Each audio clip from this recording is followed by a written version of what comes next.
Mugamba mutya mwenna abali ku channel yaffe eyitibwa Kyayiti YouTube channel yaffe kyembasaba mugende maaso n'ogyegattako kigenda kuba kirungi nnyo. N'ekirala likinga video nako olwaleero waliwo omwana omuwala yabuuzizza nti embuzi bagijjirako ku myaka emeka. Omwana omuwala yabuuzizza ekibuuzo ekyo nti embuzi bagijjirako ku myaka emeka. Ekibuuzo kino omwana omuwala yakibuuzizza kiba kiraga nti akyali mwana muto okubuuza ekibuuzo ng'ekyo. Nga bwe nabagamba nti ku channel kuno ku Kyayiti tulinako abaana abato abawuliriza ebintu bino byenteekayo. Ky'oba olaba nti ojja kufuna ekibuuzo ng'okiraba nti kya mwana muto nga n'okulaga kiraga tabikolangako eby'ekikulu.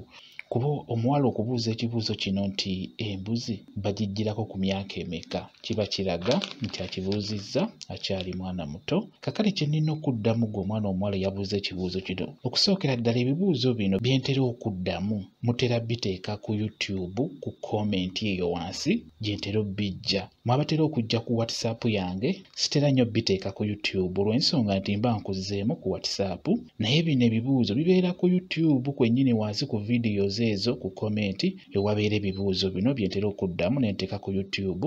Eyakitaddeyo asobole okukiraba ate nammwe abalala nammwe musobole okubeera nga mukiraba nga mukiwuliriza.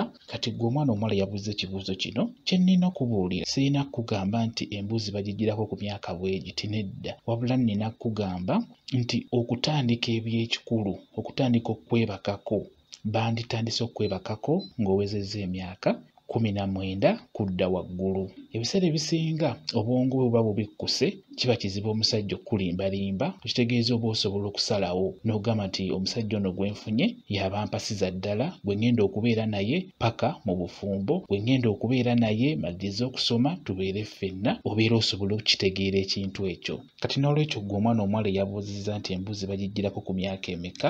Embuzi kyandibadde kikulu nnyo bagikuggyeko ng'owezezza emyaka 19 kudda waggulu.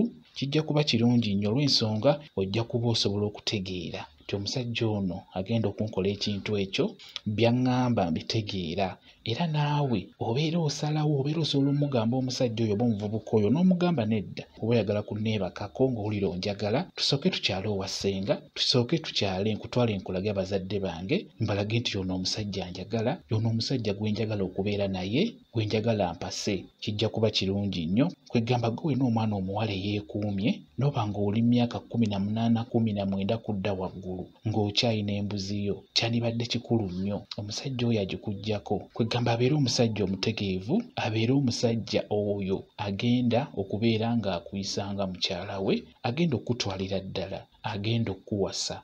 Kyandibadde kikulu nga yaba akuggyako embuzi eyo oba yaba akwebakako, olw'ensonga nti obeera weekuumye. Abaana b'ennaku zino embuzi bazibaggyako nga ba myaka 14, 15, 16. Abaana boonooneka bakyalina mu pulayimale. Kati n'olwekyo gwe wenna omwana omuwala w'obeera weekuumye n'oweza emyaka 18 19 ng'okyalina embuzi yo, kiba kikulu nnyo omusajja oyo agikuggyako. Sooka omwetegereze bulungi nnyo, kijja kuba kirungi nnyo. Nsuubira okitegedde bulungi nnyo gwe yabuuza ekibuuzo ekyo. Bwe kityo bwe kiri. Mwebale kubeera ku channel yaffe eyitibwa Kyayiti YouTube channel yaffe kyembasaba mugende maaso n'ogyegattako kigenda kuba kirungi nnyo. N'ekirala likinga video mbeere bulungi, mweraba.